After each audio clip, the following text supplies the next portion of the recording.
आंथ' खोनादों आं सिखारनाय लोगो लोगो मबाइलखौ नायनानै नुदों आं मबाइलाव ससियेल मिडियायावहाय नुदों फैफिननायनि होनायखौ ओमफ्राय खोनानाय लोगो लोगो आं मोजां मोनदों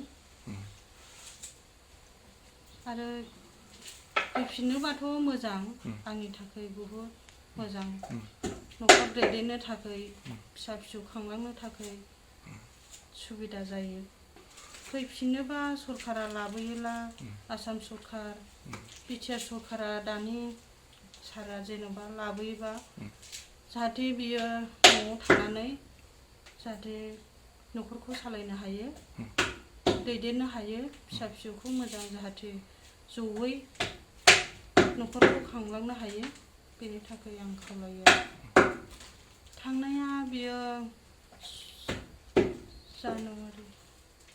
जानुवारिनि 3 तारिखआव थांदों ओमफ्राय बेनिफ्रायनो पुलिसफ्रा न'आव फैनानै बुंफैदोंमोन आरो मोनायाव ओमफ्राय बाहेरायाव थाथ' होननानै ओमफ्राय बेनिफ्रायनो मोनायाव थांनायनिफ्रायनो बे गैया दिनैसिम नोंथांनि जिथुनाखि हासबेन्ड बियो गावथ' आंनि सायाव जेबो खोन्थानाया गावसो ओरैनो थायो ओमफ्राय आंनोहाय खोन्थानाय जाया आरो ओमफ्राय जिथुनाखि जाबाय घटनाया बे केसनि सोमोन्दै ओमफ्राय पुलिसफ्रा बाहेरायाव थानो थिननाय हिसाबै बियो बाहेरायाव थाबायमोन थानानै ओमफ्राय गैया दिनैसिम फैनाय जायाखै मानि थाखाय थांफिनदों गावनो फोरमायाखैना गावथ' फोरमायाखै आंनि थाखाय ओमफ्राय जानो हागौ बियो आंनि सन्देहआव बे केसनि सोमोन्दैनो बाहेरायाव थानांदों आसाम सरकार बिटिआर सरकारा जेनेबा सारमोना अननानै न'आव थानानै जाहाथे न'खर सलायनायावहाय नायनायाव जाहाथे बियो न'आव थानो हायो केसफोरखौ जाहाथे उइथड्र खालामनानै होयो बेनि थाखाय आङो आर'ज बिबाय आरो I feel very good after hearing this news. Soon in the morning, after mom told me that in the news they gave that Papa is coming back. That's why I'm very happy. I would like. What about our family members? Are they happy? Yeah, we are all happy.